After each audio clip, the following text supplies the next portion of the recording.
ভাবেই বলে গেলেন যে এই সমস্যা সেই সমস্যা নানান সমস্যা আছে, সেগুলো কিভাবে বিরোধী দল মোকাবেলা করতেন সেগুলিও তিনি বলেছেন। আমি সাংবাদিক হিসেবে আপনার কাছে জানতে চাই আসলে যে দেশ কেমন চলছে।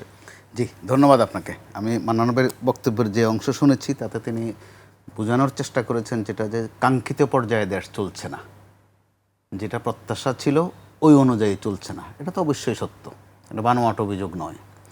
কিন্তু এর বিপরীতে কথা আছে, সরকারের দিক থেকে কিন্তু আবার সমস্যা অস্বীকার করা হচ্ছে না। জি, সেটা আমরা বলেছি, মান্নান ভাই বলেছেন। এটা ভালো দিক, কারণ আমাদের এখানে একটা বরাবর মানসিকতা আছে, আমরা প্রথমেই সমস্যাটা অস্বীকার করি। তো এই সরকারের দিক থেকে একটা শুভ লক্ষণ আছে যে সমস্যা স্বীকার করা, আর স্বীকার করা মানে সমাধানের সিঁড়িতে চেষ্টা পা করা, রাখা, কাজ চেষ্টা করা করা। সেভাবে। তো এই চেষ্টার মধ্যে আমরা একটা রকম ফের দেখছি। মাননীয় প্রধানমন্ত্রীর চেষ্টা, উদ্যোগ এবং দৃশ্যমান যেসব তৎপরতা, তাতে আমরা আশাবাদী হতে পারি। কিন্তু তার যে সহযোগী বা সহকর্মী বা যে অ্যাসোসিয়েট, ওখানে কিন্তু আমরা একটা গোলমাল দেখছি, ব্যত্যয় দেখছি। তিনি যে মাত্রায় দৌড়াচ্ছেন তাদের দৌড়ানোটা কিন্তু ওই মাত্রায় নয়। দেখা গেছে প্রধানমন্ত্রী এ পর্যন্ত বেশ কয়েকটি দৃষ্টান্ত কিন্তু স্থাপন করেছেন।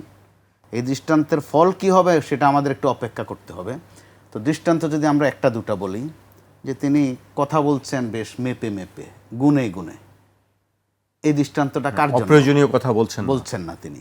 তো এই দৃষ্টান্তটা কিন্তু আপনার জন্য আর আমার জন্য নয়, তার দলের জন্য, সহকর্মীদের জন্য। কিন্তু আমরা তার সহকর্মীদের মধ্যে ওই প্রবণতাটা দেখছি না। এই গেল একদিক। দ্বিতীয় দিক, তিনি মিতব্যয়ী হওয়ার একটা আহ্বান জানাচ্ছেন নিয়মিত। সেটাও কিন্তু শখে নয় বা রাজনৈতিকভাবে খুব প্রশংসিত হওয়ার জন্য নয়, বাধ্য হয়েই। দেশের অর্থনৈতিক অবস্থা আসলে কি তিনি সেটা হাড়ে হাড়ে টের পাচ্ছেন, যে কারণে তিনি খরচে সাশ্রয়ী, চলনে বলনে খুব সংযমী। কিন্তু তার আশেপাশে কিন্তু আমরা ওই সংযমটা দেখছি না, একেবারে দৃশ্যমান। এটা দেখা যায় যে তিনি একটা হাফহাতা শার্ট পরে বসে আছেন, এবং এটার কী রহস্য সেটাও কিন্তু বলেছেন। বিদ্যুৎ খরচ কমানো, তারপরে এসি কম চালানো। কিন্তু দেখি যে ওনার দুপাশে শুটেড বুটেড দুজন কিন্তু আবার পরিপাটি হয়ে আছেন। তাহলে দৃষ্টান্তটা কিন্তু ওনার দুই পাশে কার্যকর হচ্ছে না, এটা মানুষের চোখে পড়ছে। আর ২৪-এর আন্দোলন আমাদেরকে কি দিয়েছে, কি দিতে পারেনি, সেটা হয়তো ভবিষ্যতে আরও বিশ্লেষণ হবে। কিন্তু ২৪-এর আন্দোলন জাকির ভাই একটা জিনিস দিয়ে গেছে, স্পষ্ট কথা বলে ফেলা। যার হয়তো এই বিষয়ে পর্যাপ্ত কোনো জ্ঞান নাই অথবা কোনো কিছু করার সক্ষমতা নাই, তিনিও কিন্তু উচিত কথা একটা বলে দিচ্ছেন। কখনো কখনো তার মাত্রার চেয়েও বেশি বলছেন, যখন আমরা সেটাকে বলি যে সীমা ছাড়ানো, অথবা বাংলায় বলে ফেলে যে একটু বেয়াদবি করছে। তো ওই বেয়াদবিও কিন্তু কখনো কখনো সৌন্দর্যের অংশ হয়ে গেছে ওই ২৪-এর আন্দোলনে। তো এই বিষয়ে প্রসঙ্গক্রমে একটা কথা বলা দরকার। আপনার সাথে যখন আমি করি, তখন মান্নান ভাই বলছে যে না, এটা খুব স্মার্টনেস, মুখের উপর কথা বলে দিয়েছে, চোখে চোখ রেখে কথা বলে দিয়েছে। যখন আবার মান্নান ভাইয়ের সাথে আমি ওই স্পষ্ট কথাটা বলি, তখন বললেন যে ছেলেটা বড় বেয়াদব।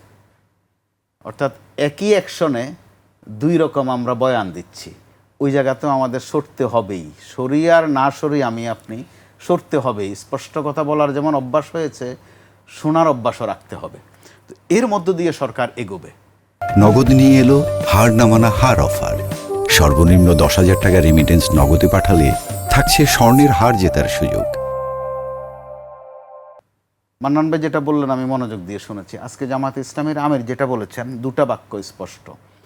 একটা হচ্ছে যে সরকার আগের ফেসিবাদের পথে হাঁটছে, এটা হচ্ছে অভিযোগ।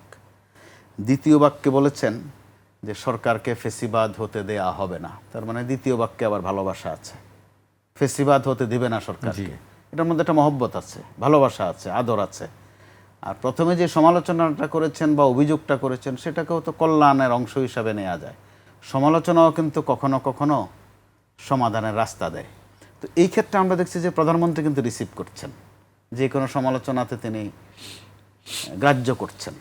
কিন্তু তার পরবর্তী ধাপে আমরা দেখি যে একটু কেমন যেন খিস্তি দেয়া হয়, একটু হুমকি দেয়া হয়, একটু ধমকি দেয়া হয়।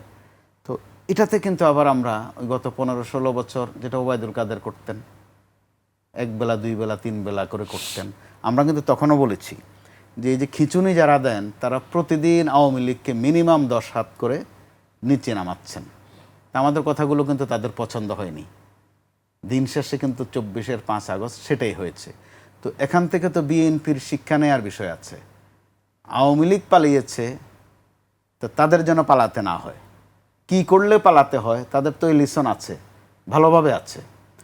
আবার জামাতে ইসলামী যেহেতু তারা মান্নান বাবুদের সাথে আনার নাই আজকে, তারা সাথে কিন্তু আবার যে জুলাই সনদ এটা রাখে, সংবিধানও রাখে, দুই পক্ষ দুইটা কিন্তু বগলে রাখে। মান্নান বাবুর কাছে আজকে একটা দেখছি না, বোধহয় মুখস্থ হয়ে গেছে। অর্থাৎ যার যেটা সুবিধা হয়, যদি দেখেন যে আপনি আপনার সুবিধাটা নিচ্ছেন একটু প্রথাগত রাজনীতির মধ্য দিয়ে, তখন আপনি চট করে সংবিধানটা খুলে দেখিয়ে দিচ্ছেন। আবার যদি দেখছেন যে ওখানে ভাগে মিলছে না, এবার ওইটা রেখে জুলাই সনদ বের করে দিচ্ছেন। অর্থাৎ দুইটার কোনোটাই কিন্তু আসলে কোনো আসমানি কিতাব নয়, দুইটাই প্রয়োজনে হয়েছে, দুইটাই মানুষের তৈরি করা। কিন্তু এই দুটা নিয়ে একটু আগে মান্নান ভাইও বলছিলেন জুলাই সনদের কথা, ওয়াদার কথা, সংস্কারের কথা। শব্দগুলো শুনতে সুন্দর, কিন্তু প্র্যাকটিক্যালি সংস্কার বড় কষ্টকর। সংস্কারের যেই অর্থই আপনি করেন, যে পরিবর্তন হওয়া, পরিবর্তন হতে কেউ চায় না। মেরামত করা, মেরামত হতেও কেউ চায় না। অর্থাৎ কোনো কোনো পদ্ধতি আপনি দেখেন, শেখ হাসিনা বড় খারাপ, কিন্তু তার পদ্ধতিগুলো কিন্তু আবার ভালো লাগে যদি আমি এনজয় করতে পারি, আমার ভাগে যদি পড়ে। তো এই দ্বিচারিতা কিন্তু বন্ধ করতে হবে, মানুষ এগুলো খেয়াল করে। একটা সময় মানুষ মাথা নাড়তো, সব সময় এখনও মাথা নাড়ে। মাথা নাড়ার পর একটু পরে আসল কথাটা বলে দেয় যে উনি বললেনটা কি এতক্ষণ। তো এখন যেটা চর্চা শুরু হয়েছে, মুখের উপরে বলা শুরু হয়েছে, গণমাধ্যম সেই অর্থে এখনও কিন্তু, গণমাধ্যম বলতে আমি মূলধারার গণমাধ্যম বলছি, ফেসবুক কিন্তু আবার ভিন্ন জগৎ, সব কিছুই ধরছে তারা, সোশ্যাল মিডিয়া। তো মূলধারার গণমাধ্যম এখনও সরকারের প্রতি কিন্তু যথেষ্ট সহানুভূতিশীল। সেটা কিন্তু দলীয়পনা নয়, সেটা বুঝে শুনেই। একটু 1 মিনিট আমি শেষ করে দিচ্ছি। সেটা কেন? আপনার বোধহয় জাকির ভাই খুব স্পষ্ট করে মনে আছে, নির্বাচনের আগ পর্যন্ত 4-5টা মাস বিএনপি যেমন নির্বাচন দাবি করেছে, আরও অনেকেই নির্বাচন দাবি করেছে। তার মানে সবাই বিএনপি কিন্তু নয় আসলে। কারণ একটা অনাস্থা তৈরি হয়ে যাচ্ছিল ক্রমেই, যে অনির্বাচিত সরকার দিয়ে হচ্ছে না, একটা নির্বাচিত সরকার দরকার। তো জামাত এই দাবির মধ্যে মাঝে মধ্যে বাগড়া দিয়েছে, আবার সরেও যায়নি, থেকেছে।